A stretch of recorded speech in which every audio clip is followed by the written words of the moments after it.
We're back. This is Josh Jalinski, the financial quarterback. And all hour, we're taking your calls at 800-321-0710 if you have questions on stocks, bonds, annuities, mutual funds, whatever question you have. No question is a dumb one except the one that you do not ask. So friends, don't let friends buy Dogecoin. Dogecoin is a meme that became a craze. And folks, I don't know why. You know what? A fool and his money will soon part. I am amazed at how we've gone from traditional investing, which focused on price to earnings ratios, whether a company was profitable, to more of the market as a get-rich-quick scheme. And then the market will crash sometime, let's say in a year or 2 years. And then you'll see politicians say, well, for the greed of Wall Street. Folks, if we look even at that Robinhood, GameStop saga, really Robinhood's not Wall Street. It's sort of like a Silicon Valley type investing platform. But anyway, what I am deeply concerned about is the rise of just stupidity. So Dogecoin is not like Bitcoin where there's 21 million in a limited supply and there's 12 years of data and all this other stuff. Dogecoin, there are 127 billion coins. And it is invented by a software engineer, Billy Marcus and Jackson Palmer, who decided to create a payment system that is instant, fun, and free of banking fees. One of the things you have to realize when you're evaluating these is what's called centralized or decentralized. Bitcoin in one sense is decentralized. So, there's, let's say, 1 million servers that have, that are all contributing to the mining network. When you look at a lot of these, there is one central server that's sort of controlling everything. And so it's not decentralized at all. So be very careful of this craze to buy Dogecoin. If you have a kid or grandkid or nephew or niece who's involved with it, tell them to put the money in a Roth in high quality companies, not to mess around, or low cost ETFs, not to mess around with meme coins that are fake that really simply popped because Elon Musk said it was a good thing. Although the dog is cute, I guess, the dog with glasses. So you got to forget Dogecoin, but maybe there's other things that you want to talk about. A lot has happened in the world of money, but I always want to hear from you. So if you have questions, now this is the time to call us at 800-321-0710. And remember, you get the free book Infinity Investing when you schedule and keep your no obligation review. We got a lot to talk about, but as always, I love to hear from you, my friends. So give us a call. What else happened in the world of finance? Ernesto, any financial questions this week from the man on the street? Well, I think you did explain Dogecoin a little bit, but I don't understand the value of, I just don't understand. I don't even know what it is. It's like investing in a beanie baby. Now, do I know about? It has something to do with the programming language. I think it's C++. So I have real no knowledge in it. Neither does anybody else. It has the face of the Shiba Inu dog from the Doge meme and its logo and namesake. So, but I'd watch with any of these things. Is there a centralized framework or a decentralized? Meaning, could somebody pull the plug? Like, think about it. There was some problem in Bitcoin this week because some miners lost power or something, but the network kind of kept going. It lost money, and that's the other thing. People have to be careful. I'm hearing people buying stuff on margin, whether you're buying stock on margin or cryptocurrencies on margin. This stuff is very risky and very volatile, and you have to be careful. and a fool and his or her money will soon part. So be careful, folks. Don't be dumb with investing. Get a financial plan. But so many people are attracted to the words free. Oh, I have this free app where I can make all these dumb trades and then buy on margin. Well, what is margin? That's you're paying interest to the bank. Except when you go down in money, you lose double. So, are there certain circumstances where sophisticated investors can buy on margin and have some benefit? Sure. But the vast majority of people are not cut out for that. So we have a lot of people creating bad habits. They're not saving 10 to 15% of their income. They're not tithing.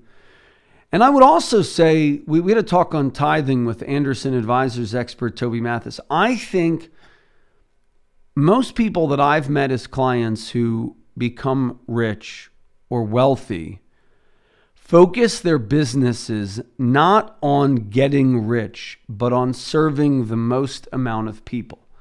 Even if you look at the world's, 2 or 3 most richest investors. So if you look at Bill Gates, he created a very cheap software application, Windows, and that was his original claim to fame, and made computing kind of easier and fun for people. So he was rewarded by serving the most amount of people. Now you can call the efforts to block the sun questionable, but he's probably trying to help people in his mind, preventing them from getting vitamin D in interest to stop global warming or whatever. But, I don't know. I find that a little dubious, but, he tried. He's trying. So, and then he has the Bill and Melinda Gates Foundation. So the whole idea there is these people are giving away their fortune, basically. And, they might make some salary, $200,000 a year or $1 million a year being the head of the foundation, but the guy's worth, billions. It's like, come on. So, he served a lot of people. Jeff Bezos served the most amount of people. And you might say, well, Amazon's bankrupting all the small businesses. I agree, but you're still shopping from them. Why? It's easy. They made it easy to serve the most amount of people. So the thing to me is, I think the link between tithing and wealth is it's sort of the heart of a giver. So like when I created my company, I don't know, it was 23 or whatever. I would have done this stuff for free. Not anymore, but back then I loved it so much. And I still love it so much. I throw in, we give free meetings. And people say, why do you do that? You should charge for a meeting. I probably will start charging for initial meetings someday soon. But I find it giving because every once in a while you'll see somebody who comes through who really needs help, and we're able to provide something for them that no one really does. So we provide value at that meeting. So give us a call, 888-988-JOSH, if you want our free review. Do we have any questions on YouTube? Any questions, Ernesto, on the YouTube chat room? Check out youtube.com. Search for The Financial Quarterback. And if you have a question, type it in the chat box. So President Biden is proposing more spending made up of $1.9 trillion plus another amount, $2.5 trillion total in all. Do you think this spending will lead to an increase in taxes? Yes. I mean, we already have it this week. The market fell on Thursday because of the 43.4% capital gains rate proposed. That will be murderous for stocks. So imagine your granny has $10,000 in Disney stock that she bought because she liked Disney. She liked taking the grandkids to Disney. She bought it for $5,000. It's now worth $10,000. She'll now have to pay up to 43 cents on every dollar of that $5,000 that she makes. And mind you, the money that she placed to buy the Disney stock was already taxed money.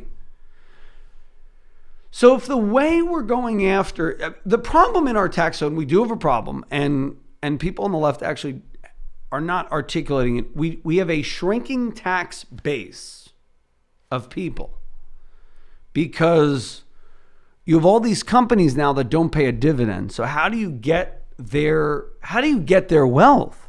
You literally have like Coinbase was like two bozos in a basement 9 years ago. Now their company's worth $100 billion. And they're probably worth $10 billion now. So how do you tax that wealth? So the idea is you have this really high capital gains rate, call it 43.4%.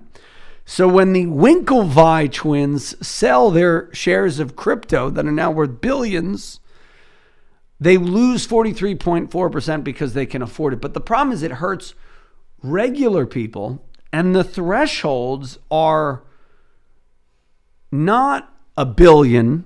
It's like $1 million, which really, or 400,000, which really affects middle class wealth. So if you want to do this 43.4% capital gains tax, President Biden, do it on those making over $1 billion, or those, but they often don't make money, these people, because they don't sell their shares. And then they gift their shares to charity. So what you might want to do is, and this is where Elizabeth Warren says, let's have a wealth tax. That's why I always like the fair tax concept. So you would have a national sales tax. So when Bezos buys his, $500 million yacht, that's taxed at 10%. But you would have no income tax because these super rich people, they aren't paying income tax anyway.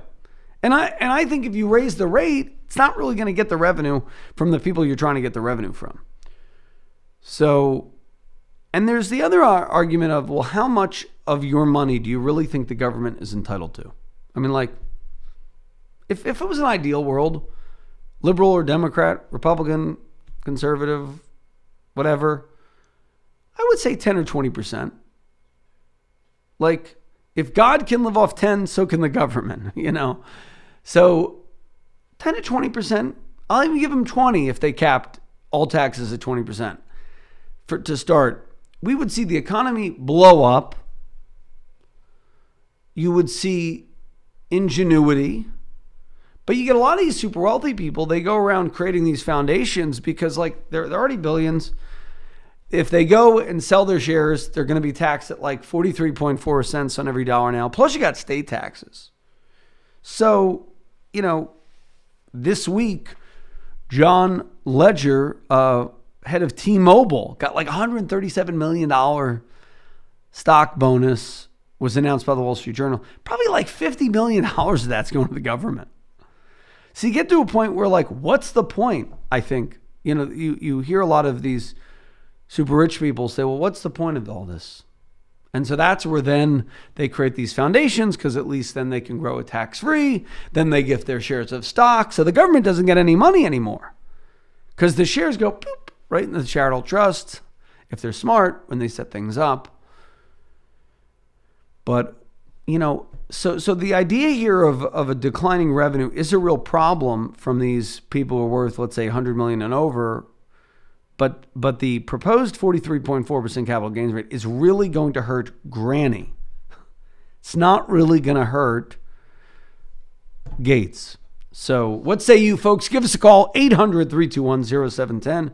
If you have a question for me, we're going to the phone lines, 800-321-0710. Up next, we'll be back with your calls. And call us right now for the Income for Life Blueprint. We have a model, a customizable, beautiful model where you'll be able to see your life on one sheet of paper. And you'll get your very own game board. There are 27 components of wealth that we go over that you should check right now. Car insurance, home insurance, liability insurance, disability insurance, medical insurance, social security planning, wills and documents, trusts and ownership agreements, life insurance. We're not attorneys. We're not giving tax or legal advice, but we are mapping out your protection. That's your moat around your castle. Your castle, your savings accounts, credit unions, checkings, money market, savings bond. Maybe you have too much money in cash. You don't know what to do with it.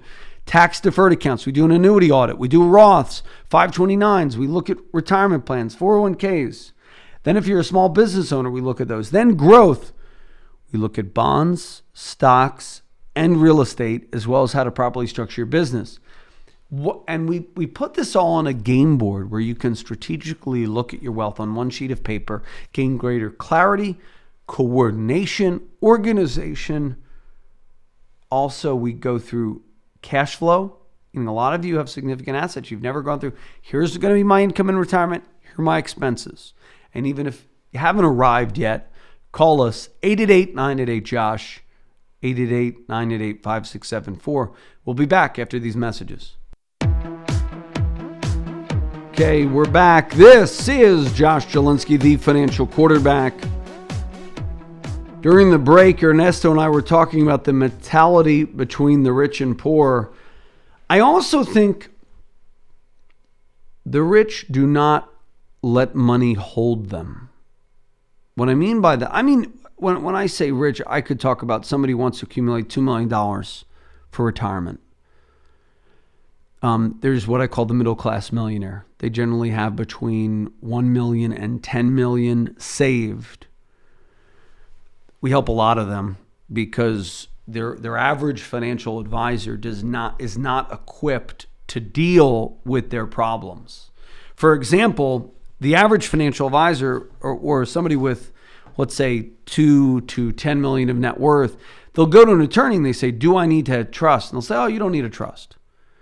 But to me, if you worked so hard, you came from negative 50 grand, you came from zero, and you built 2 million or 5 million, why wouldn't you want to build a legacy for the next generation that they do not squander? To me, that's a deep inherent value, because if you bring 0 million to 5 or 10, imagine what you could help your kids do if they're wise stewards. And so we work with you to not only give you the income for life blueprint, that'll be yours if you call us at 888-988-JOSH, that will make sure your money can last as long as you do. We will also look into, well, what's going to happen to your heirs when they inherit this? And you might think, oh, I have 2 kids, Jimmy and Johnny, and they're fine. They're good boys. They have a good job. But what about their spouses? What about all of a sudden when they're not doing okay and they're doing super well and their spouse inherits half of your money? You don't think that can happen? Happens plenty. Kids take their inheritance, they pay off their home, which seems like a very responsible thing to do, and bam, half of that equity's distributed. That's why I don't care what your net worth is. You want to begin with the end in mind. We help people worth 7 million, 70 million, or 70,000 at our firm. So call us 888-988-JOSH. Why? Because giving's a part of our DNA. We really do like to give because you never know who you can help. So the other millionaire mindset, since we were talking about that a little bit, is tithing, saving, right?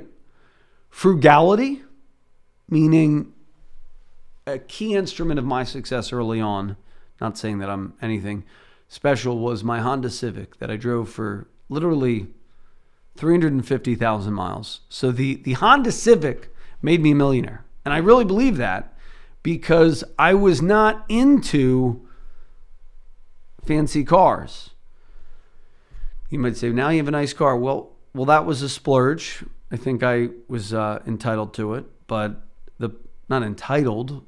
I earned it, and it was a blessing, and it's something I wanted to do. And also got a good deal on it. I got it at a major discount, like 20 to 30 grand off MSRP. So, but I got it. It had like 500 miles on it, 1,000 miles on it. So I'd get a steeper discount and get the depreciation.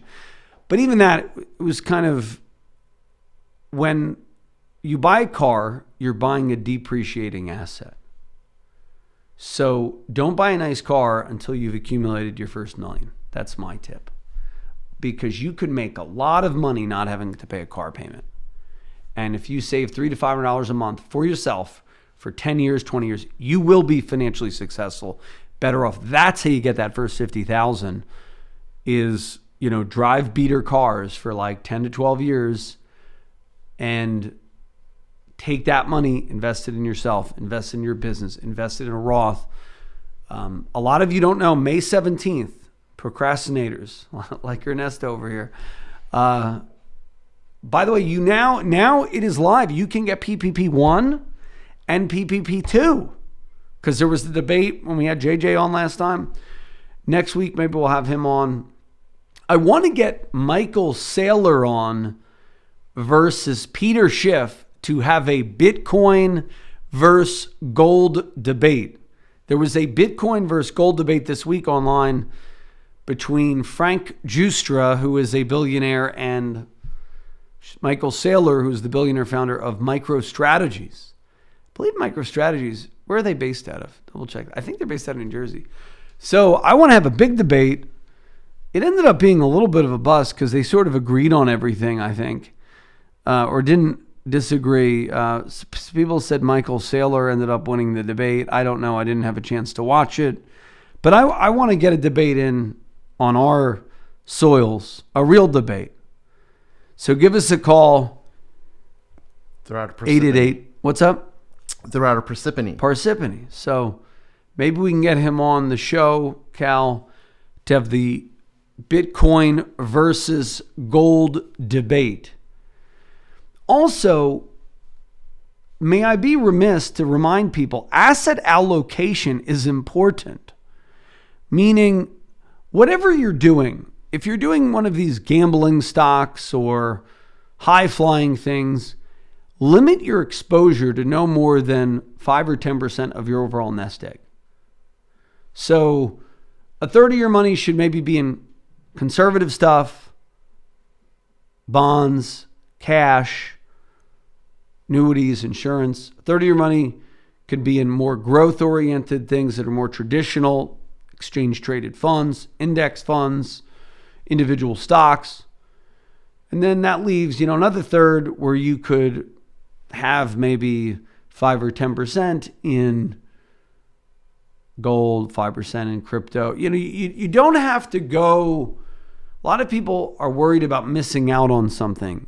Do 1 to 3% if you're worried about that. But don't take all your money and invest in something now at a top.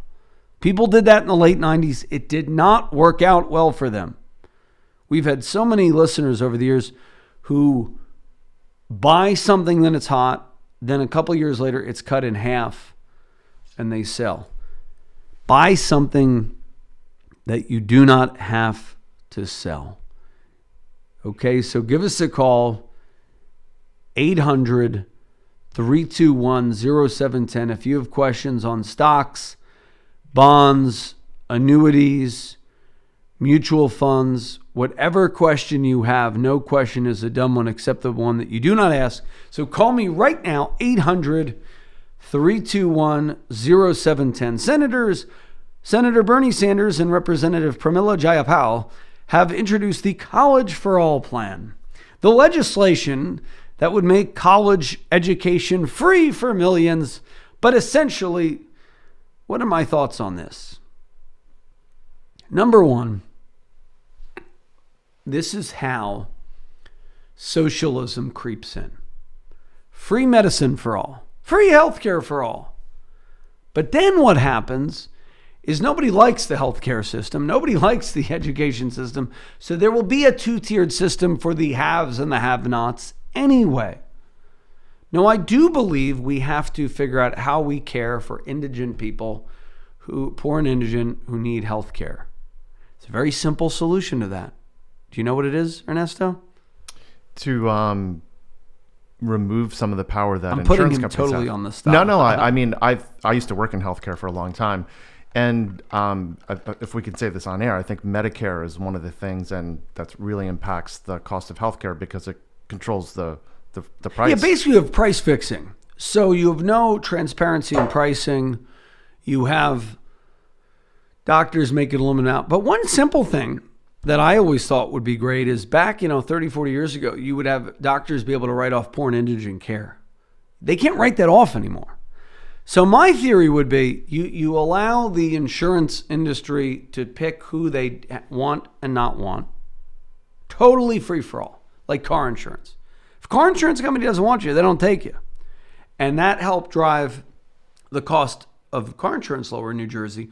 Also, tort reform drives the cost of insurance way down, because then they know, okay, if somebody loses their life, let's say, they're not going to be on the hook for 100 million. They may be capped at whatever, 5 million or 10 million or 20 million.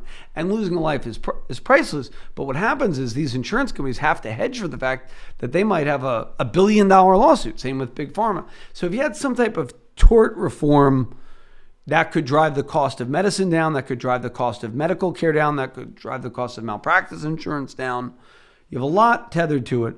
But one simple thing would be allow doctors to write off care to those who are poor. They can't do that. And then what you say is, instead of having a government pool, you say doctors could charge whatever they want, insurance companies do whatever they want, but the 10 or 20% that the insurance companies don't want, they would have to be a part of this, whatever you would call it, charity care, you could call it Medicare, I guess. And basically, if you're a doctor, most doctors would agree to this, because they don't like, insurance companies and the government screwing up medicine for them. They would basically agree to 10 or 20% charity care for all their work in exchange for a tax write-off, and then you could have a complete free market system. So I don't know. That's my 2 cents. So next up, we're going to the phone lines, and we have Dan. Go ahead. You're on with Josh Jalinski, the financial quarterback. Yeah, good morning. Thank you for taking my call. Can you hear me? Yes. Okay. So my question here is, with this proposal that the president came as far as raising capital gains. So without mentioning names here, okay, from the president and actually Congress and Senate, okay, there are many, many very, very wealthy elected officials there, people that are multi-millionaire, maybe billionaires, okay? Why would they vote for something that would hurt them unless they have some kind of exemptions that we don't know about it? Can you comment on this? Well, because if you're super rich, you don't need to cash in your stock. You can get a margin loan from some private wealth group for 1 or 2% at low interest rates. So instead of paying 30 or 43%, they're just going to sort of rent their stocks to somebody else and get their money from a margin loan, pay that debt service. The other thing is, many of them have foundations. Bill and Melinda Gates Foundation, just as an example. They gift their shares of stock to the foundation, and they could get a salary from the foundation for their basic living expenses. You could essentially have a billionaire only pay tax on like 400 grand of income if it's done the right way. And that's kind of what they do. So also, by the way, these people do pay a lot in taxes. I mean, they pay a lot in sales tax. They pay a lot in property tax. I mean, if you look at, Amazon apparently pays like no federal tax because they don't make money per se, but they do pay a lot in taxes too. So some of this is a little misleading. Why would they vote themselves a tax increase? I don't know. Some might do it out of guilt, like that they're so wealthy that they don't deserve it all. Some might have some maneuvering where they gift all the money to charity, so they don't really pay taxes on that. They have to sell their shares to pay tax. And by the way, the Trump tax code was not a gift to these people. They would often pay 23.8 cents of every dollar they sold, plus a state capital gains tax. So they almost lost 28 cents of every dollar. So I actually think that was too low, too high. So good question, Dan. I don't know the answer. I would say the answer is a lot of them have already gifted their shares of stock to charity, the giving pledge. But this is interesting. Why don't they give, if they want to give, to pay for national programs? Because they know that the government is inefficient at spending their money. That's why they create these foundations. Not because they're necessarily ill intent. They just want the money to go to the source. It's like if you give money to a charity, and you give $10, do you want that whole $10 to go to the people in need? Maybe $9, maybe a dollar of that 10 could go to administrative costs. With the government, like $9 go to administration and $1 to the source. So, and I'm overgeneralizing here, but that's generally why. So any other follow-ups on that, Dan? Yeah, in the past, he probably still talks about it. Steve Forbes was talking about a flat tax. I believe he was talking like a 15%, which made a lot of sense to me because this way, and no loopholes, nothing, okay? I believe that's what his intent. Well, I agree, okay? but it's not happening. So we got to educate people on the virtues of a flat tax. I think that's the only way that it'll solve this. You get rid of all these loopholes, but generally attorneys and accountants don't like it, and attorneys help write a lot of the laws. So that's one reason why, even when President Trump revamped the tax code, we didn't have a flat tax. We had this Swiss cheese kind of weird tax code that half the people didn't even understand.